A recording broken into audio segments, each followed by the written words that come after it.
Good morning and welcome to this Center for Conscious Living. I'm Dr. Carol Lawson, the founding minister of this glorious community. It is November 22nd, and we are absolutely in this field of love. I am delighted that just briefly say good morning to Martha Creek, who's going to be sharing her wisdom and her love with us. Good morning, Martha. I'm so happy that you're here. And those of you that have been with us before know there are practitioners praying for us, Reverend Michael Rogers, Felicia Karstens, and Kathy Miller, who is, we call that pastoral support, who will be letting people into the chat and putting things up in the chat for us. And the Reverend Paul Hoyt, who is our first practitioner today, who will do our opening invocation. Good morning, everyone. If you'll take a nice deep breath, breathing in the breath of God and releasing anything that needs to be released. Relaxing into this moment right here, right now. This moment of God, this moment, and this moment, and this moment. Knowing that the perfection of God flows through this entire service, that it is completely orchestrated by the divine, that we are all here in love and in peace which passeth all understanding, knowing that we bask in that love of the divine, that the divine flows to and through us, that still small voice in the center of our being, that consciousness of God is with us all, guiding us, loving us, supporting us, knowing that this is the activity of God, knowing that Reverend Carol and Martha Creek are individualized expressions of God, that they step aside and let the divine word flow through, the divine consciousness flow through. Know that Jackie, her voice is the voice of God, that the music is the music of God, knowing that we are all here by divine right, by divine appointment, that we are all individualized expressions of God, and we bask in that knowingness, that it pervades our beingness. It is our beingness. And we know of that warm embrace by the divine. Feel it. Know it. You are it. And in this knowingness of the perfection of this entire service and of all of our lives, we say, and so it is. Ashe, amen. So as we do this song, I just want to tee this up by saying and sharing a quote from Maharishi Mahesh. Don't fight darkness, bring the light, and darkness will disappear. So I invite you to be the light that you are everywhere you go.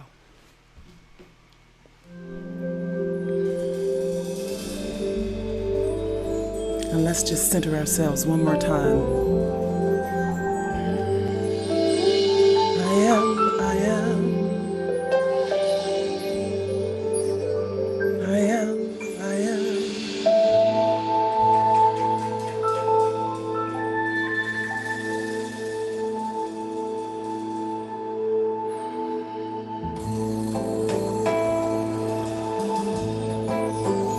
I am, I am. I am, I am. I am, I am.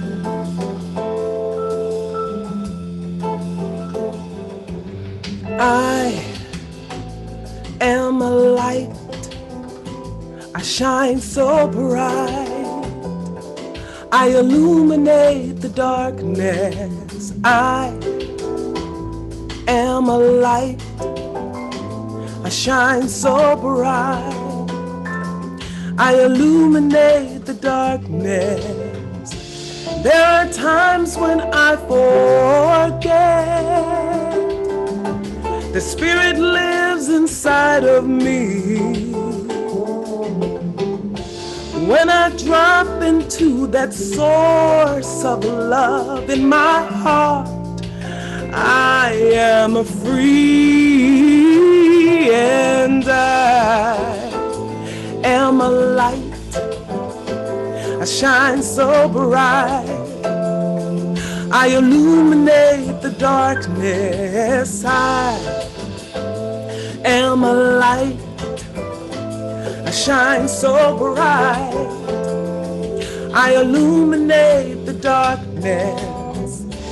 There's a truth that I know deep inside my soul. Every day's an opportunity to shine my light to everyone that I see. Oh, I am a light. I shine so bright, I illuminate the darkness. I am a light. I shine so bright, I illuminate the darkness. I am a light. I shine so bright, I illuminate the darkness. I am a light. I shine so bright, I illuminate the darkness. I am a light. Gonna shine my light. Oh, I am. Shine my light. Oh, let me tell you that you are a light. You shine so bright. You illuminate the darkness. I'm talking to you. You are a light. You shine so bright. You illuminate the darkness. I said we are a light. We shine so bright. We illuminate the darkness on this planet. I said you and we are the light. We shine so bright. We illuminate the darkness. I said I am. Singing with me right here. I am. Come on. I am. I illuminate the darkness. I am. Sing it with me. I am. I illuminate this. I'm gonna let my little light shine. Not gonna dim it anymore. Not for nobody, not for no one, not for nothing. I'm gonna let my little light shine.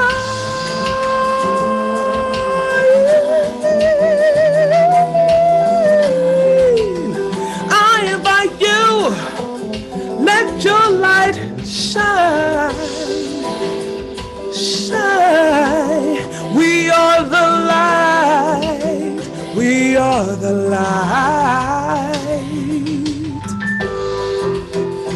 I am. You are. I am a light.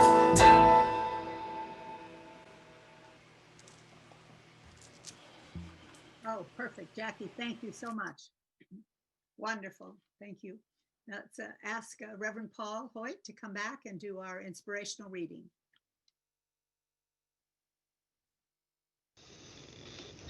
The reading today is, like most times, 365 Science of Mind. It is page 372. And in light of Reverend Carol's announcement last week, I was guided to this reading, and it's profound. I know that I live in a changeless reality, and the world passeth away, and the lust therefore,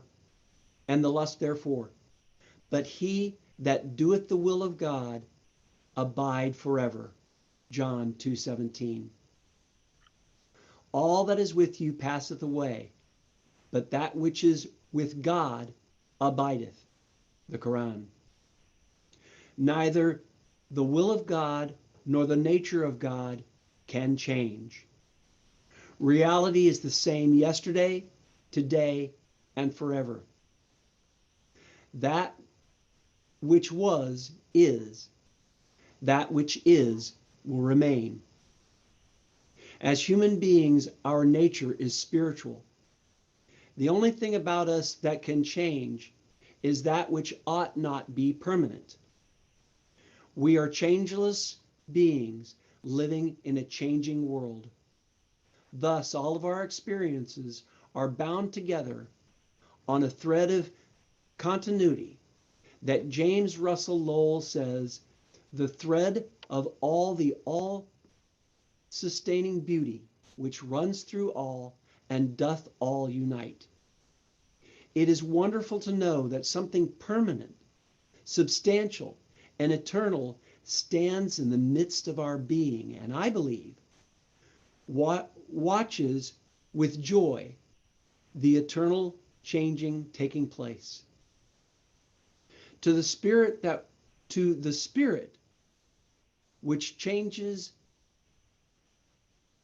no, to the spirit, these changes are merely variations of experience. The spirit is never caught, tied, or bound. Ugliness may seem to exist for a brief moment, but beauty, like truth, endures forever. All that is evil passes. As our hymn of the faith says, it cannot exist even for a moment when faced by the divine reality. Everything that we now experience objectively will change, as it ought to, but that which is with God of good abideth. I know that I live in a changeless reality. I am not disturbed by the passing of time, the moment around me, nor the variation of experiences through which I go. Something within me remains immutable and says, be still and know that I am God. This I am, which is God within me, is substantial, changeless, and perfect. And if you'll join with me in the affirmation. For everybody. Yeah, it's in the chat. Today, I give thanks for all that is, this spiritual community, and the abundance of my life. I am filled with gratitude for the unlimited good that is flowing in and through my experience right now. And so it is. And so it is. Thank you, Paul, so much. And so now my opportunity, my delight, my honor, my joy to introduce our speaker for the day. Since my computer crashed, all of the previous bios I have on her are floating around someplace. So I checked her website, and please do yourself, marthacreek.com at some point. It says, as a speaker, minister, leader, coach, consultant, facilitator, Martha Creek is often described as having a spirit of innocence, playfulness, compassion, generosity, all of which support her in being able to deliver a great deal of information in a profoundly simple, dynamic, personal, humorous, and attainable way. And it goes on to say the myriad of things that Martha has done with serving those who serve, working with ministers and congregations all over. She's beautifully trained in all of the Byron Katie work, in organizational management, in human resources, in mediation skills, conflict resolution, asking brilliant questions that take you to the depths of your being and soul for you to release any blocks to that beautiful light that Jackie sang about. She is a joy. She has known from an early time that she was here to do this work and to be grateful and to love life. And she's going to share some of her learnings on this journey. The Reverend Doctor, the glorious light, Martha Creek. Thank you, everybody. Good morning to you. It's wonderful to be with you again. I've had 3 days, just coming off 3 days serving enlightened leaders, empowered leaders, and devotees of spiritual truth and awakening. So I am very, very present today and grateful for myself. So that reading was perfect. Paul, the reading about the transitions and what is true about that, spot on. And Jackie, lovely, lovely, glorious reminders of what is the absolute truth, if there is such a thing as truth, the absolute of it. And Dr. Carol, thank you for your invitation to be here and to be here again. And especially now, I'm standing in awe of how I get to serve, who I get to serve, and especially when. So to be on the heels of an announcement of your change. So I understand we're not speaking the word retirement, so let's call it entirement. Reverend Dr. Carol Lawson is moving into entirement, so into a new role. Now, I've been around the block a time or two myself, so I know that some of you are giving a round of applause and doing cartwheels over the thoughts of this, and some of you are shaking your head and fist, probably privately, that this has not been good news to you, because there will definitely be loss and grief to this, and the change of it, and dread and worry, and even with excitement, like excitement of what your next iteration is going to be. I'm encouraging you today to not deny the impact that the loss will have on you, that the change, loss as change, all change is death to some degree. All change triggers survival in us, our attachments, what we are dependent upon, we think, our perceived and unquestioned needs and wants and shoulds and ought tos and I don't want tos. So I'm encouraging you to give space to that, to allow for that. You've already had some practice in 2020. It's been a boot camp of this. So you've got some muscle built already with growing ourselves up.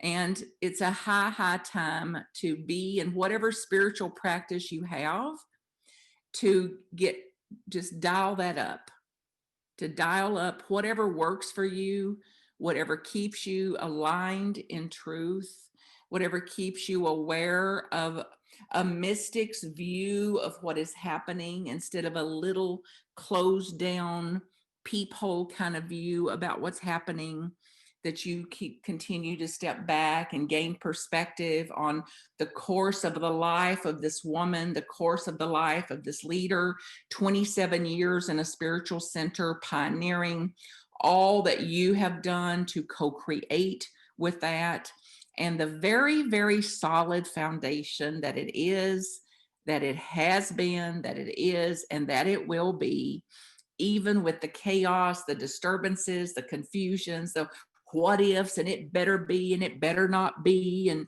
what am I going to do, and I can't go on, and all the dramatics of our mind and of our humanness. So I'm leading a course now during November called Finding Yourself in Transition. And it's a great book. I've been through it many times. And if you might check it out then for yourself, finding yourself in transition. And if I could change it, I would be finding yourself in transition again. So some of the tenets of that are very useful now, including the necessity for endings.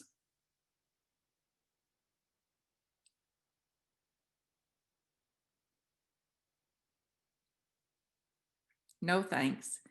I'm all into beginnings. No thanks. No endings, please.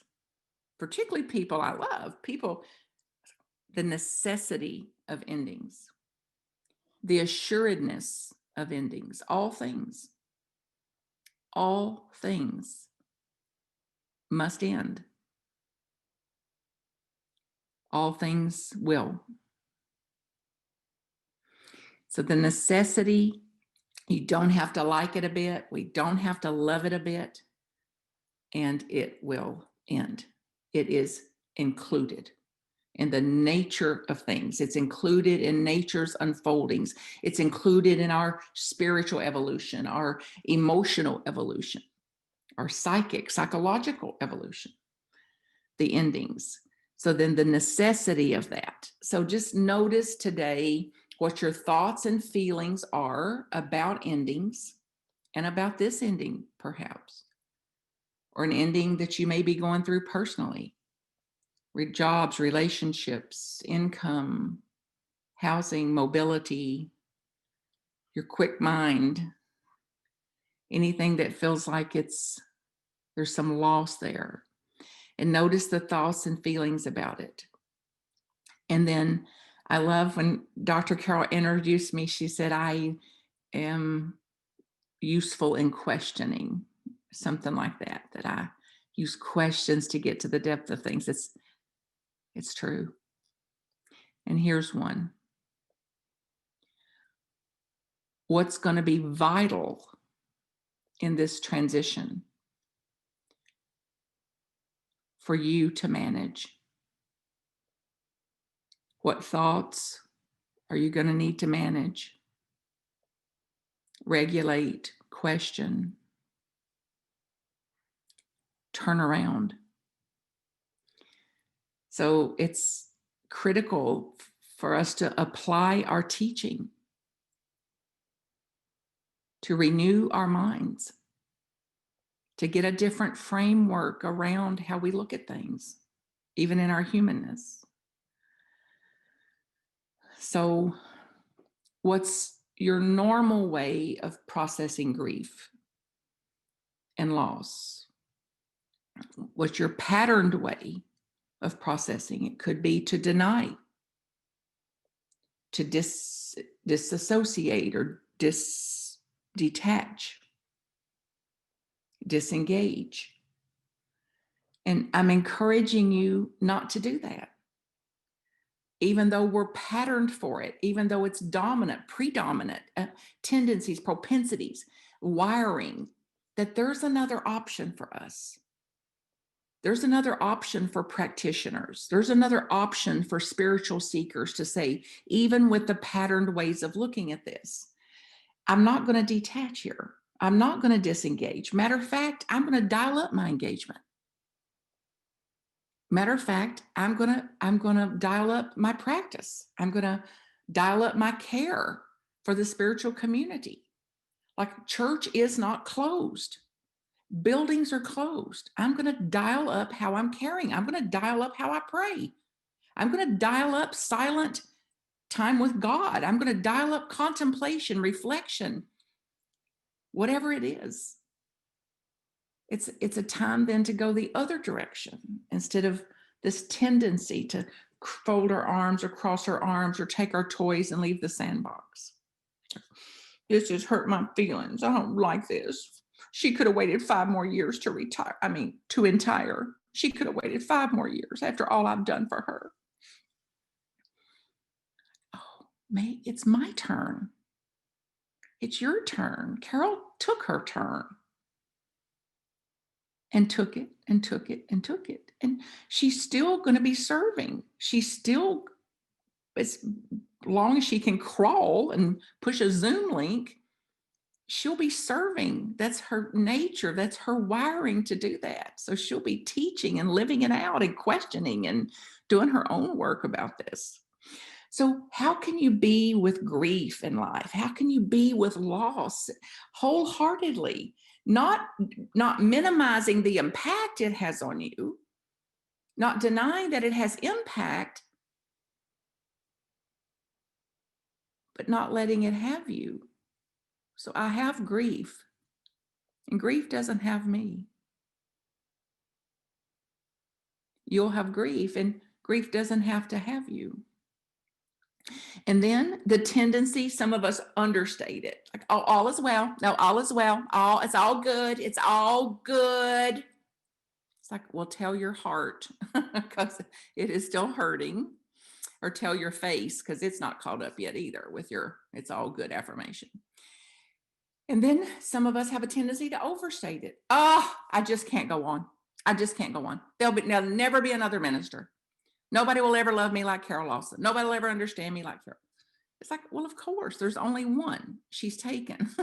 So, and there'll be somebody that new that you'll relate to, that you'll learn from, that you'll teach, that you'll serve with, that you can, and that you'll take responsibility, a shared responsibility for the ongoing of this spiritual community and the next greatest iteration of it, and for your life. So if you're not in a spiritual community and you're listening to this, to take the responsibility or some new responsibility for your own experience. This is why I think that New Thought doesn't have any more people in it than it does. It's really for mature people. And we can't be spiritually mature without emotional maturity. It says, if I don't like what I'm experiencing, then there's another option for me to see this differently. There's another option for me to process feelings, to express feelings, to excavate that, and to see, okay, how else can I see this? And then these affirmations are not just notions. They're not just little print on paper. Like when we start to say something like, today I give thanks for what is. Today I give thanks for all that is. It's like, well, I'm not giving thanks that Carol's not going to be here. I'm not giving thanks that I don't have a job. I'm not giving thanks that...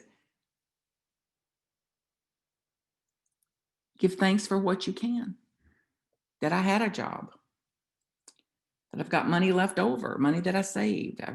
I don't have a job and I've got assistance and support. And so start somewhere. The abundance of life. I give thanks for the abundance of life. I didn't get what I wanted today.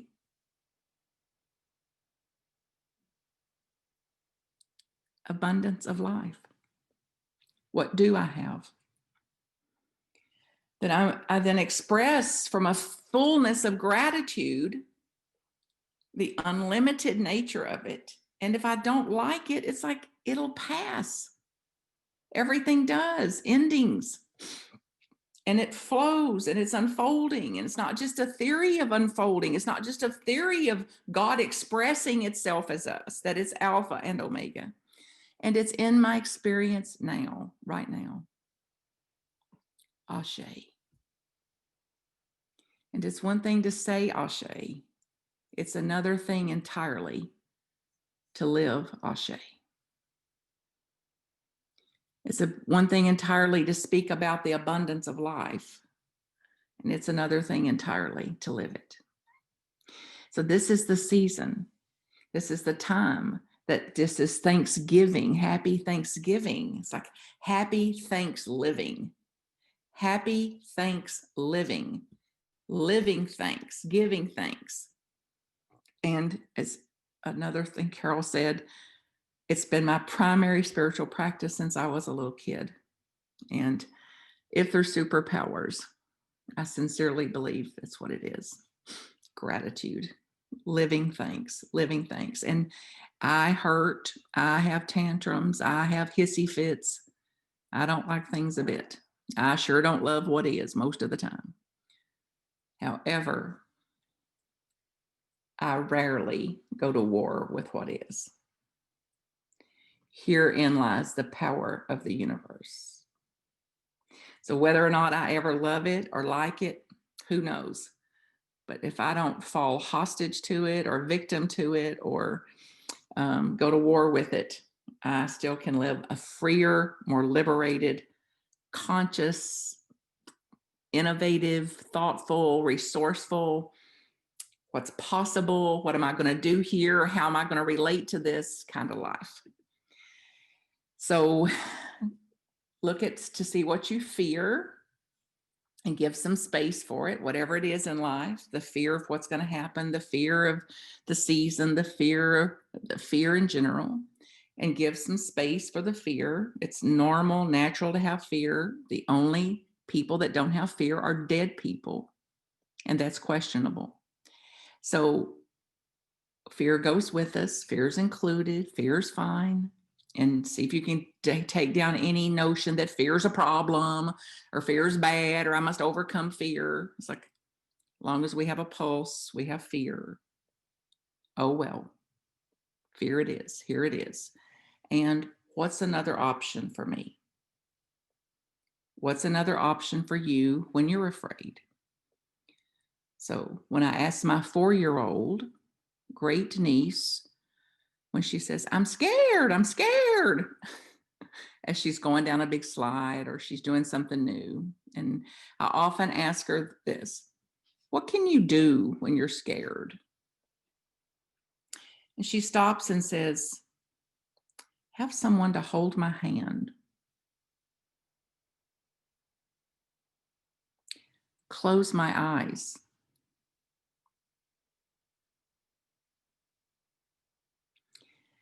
Watch someone else do it first. So let's apply the wisdom of the young child to get somebody to hold our hand through it sometimes, to close our eyes sometimes, and see how others have done it and learn from the wisdom of others as we go. And then the next thing after endings are vital, endings are necessary, endings are required, included. There's a time of void. And the void is very uncomfortable for most people because we need to know and we need to know right now. And it feels bewildering and even shocking. How long will this take? And this boot camp of 2020 has already grown that, because the question mark of this year, instead of closing down and we got a plan and we kind of know, it's like the question mark goes taller and taller.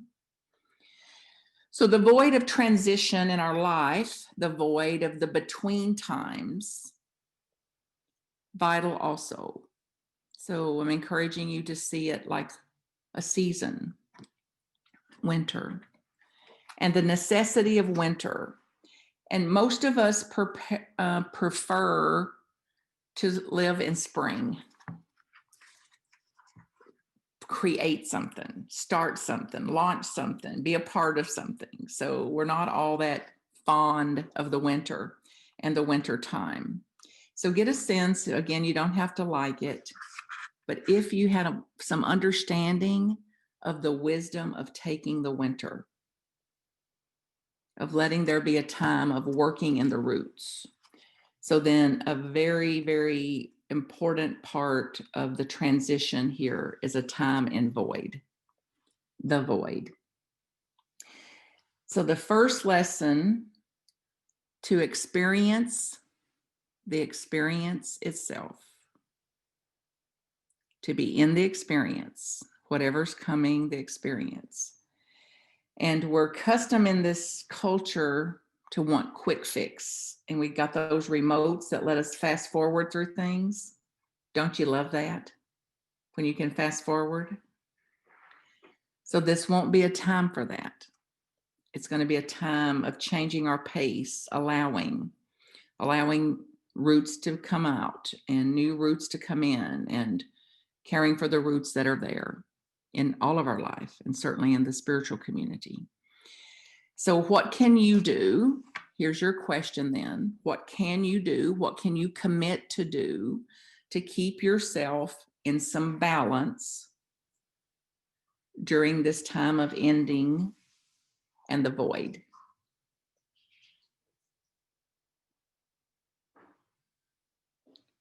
What's something you can do and commit to do to keep yourself calmer, more centered, balanced during this time of the void?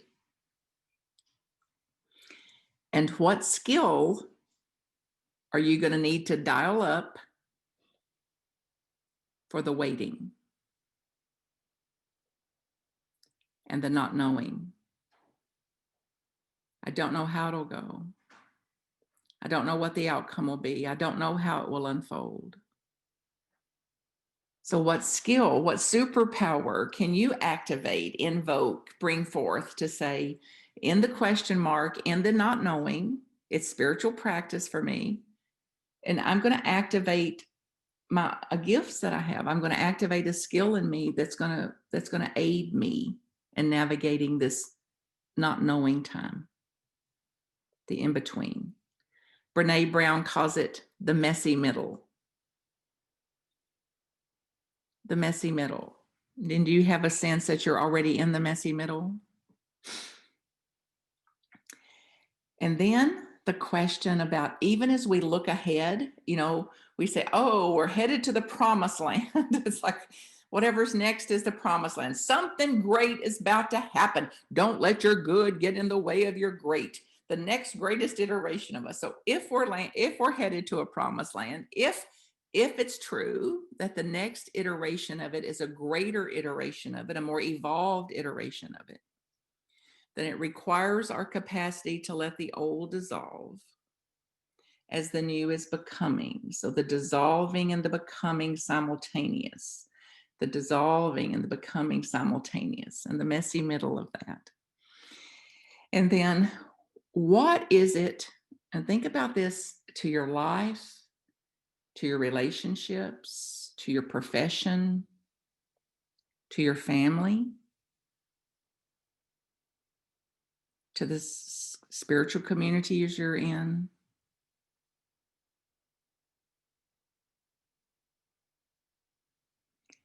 What spiritual tool, what spiritual superpower can you and will you use to navigate all of these phases?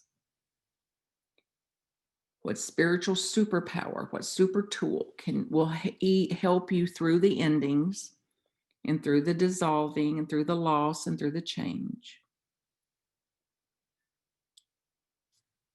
And then what will help you during the times of void and not knowing and the long wait?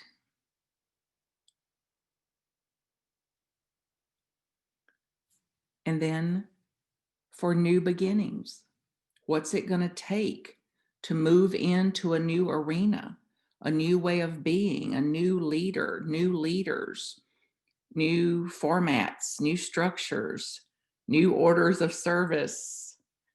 My God, they may even change the format. New beginnings. So how are you going to use your new thought, spiritual principles beyond theory, beyond the concepts, beyond the affirmations, to grow? So I'm not just going to go through something, I'm going to grow through something. I'm not going to just go through this, I'm going to grow through this.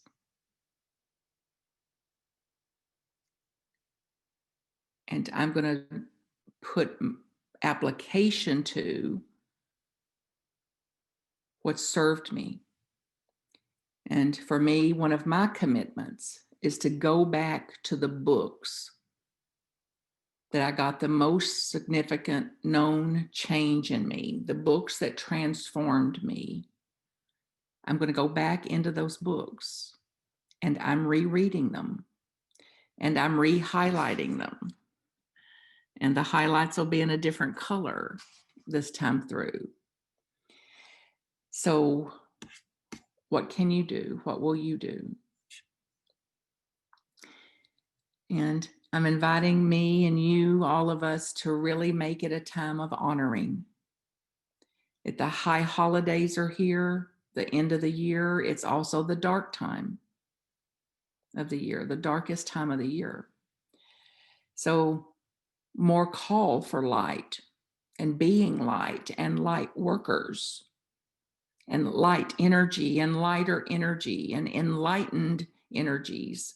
So it's a time then of honoring the endings, what we're proud of, what we accomplished, what it brought me, what I got from it, what I got to experience from that, what I'm real proud of. And to celebrate that, what I've learned, what I've gained. And then what can I shed? What can I dissolve? What can I lay down? What can I unload? What can I not carry forth into the new? And then to look forward to. So that's my final question today. It's proven scientifically that people that look forward to something and have something to look forward to, they actually live longer. They have more health, better states of health. So people that look forward to something, have something to look forward to, have an increased well-being. What do you look forward to? What will you look forward to?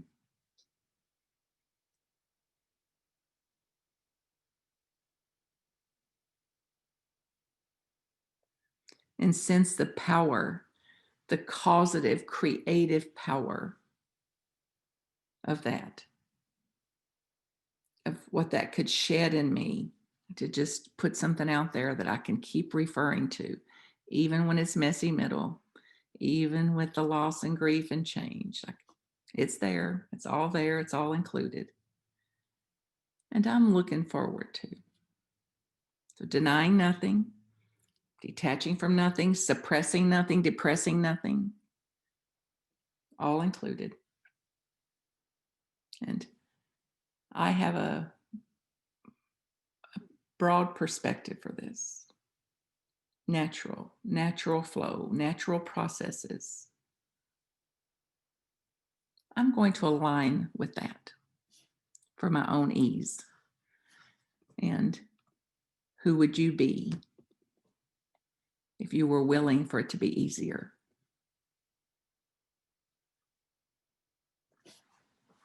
Love, love, love to you all.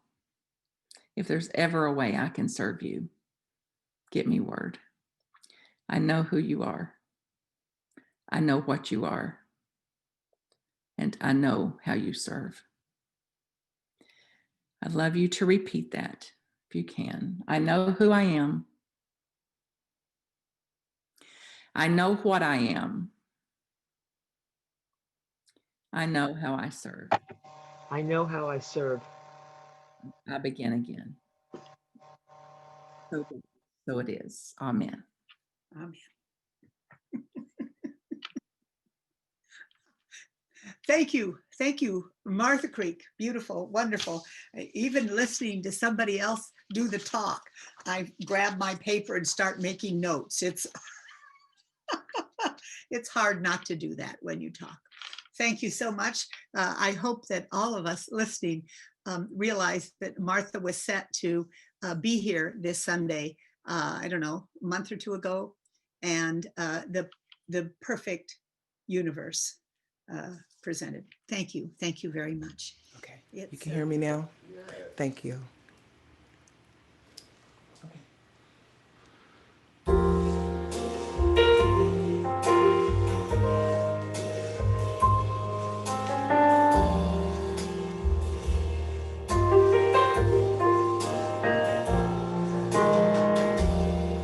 Imagine there's no heaven. It's easy if you try. No hell below us, above us only sky. Imagine all the people living for today.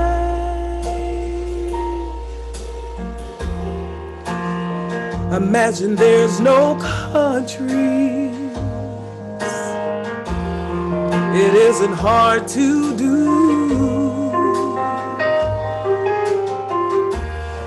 Nothing to kill or die for,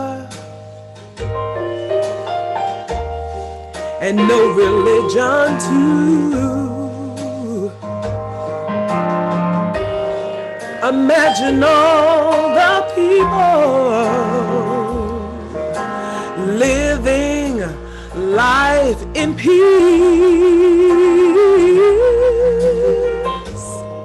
You may say that I'm a dreamer, but I'm not the only one, yeah. I hope someday you will join us, and the world will be as one.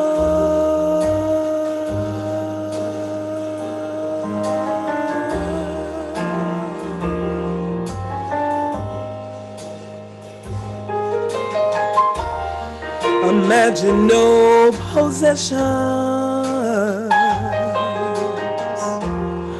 I wonder if you care.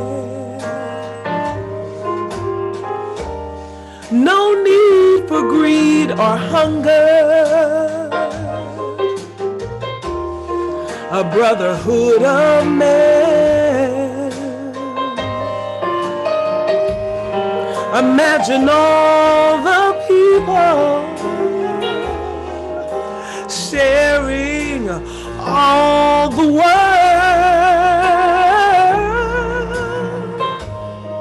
You may say that I'm a dreamer, but I'm not the only one. I hope someday you will join us, and the world will live as one. Yes, this world can live as one, and the world will be as one.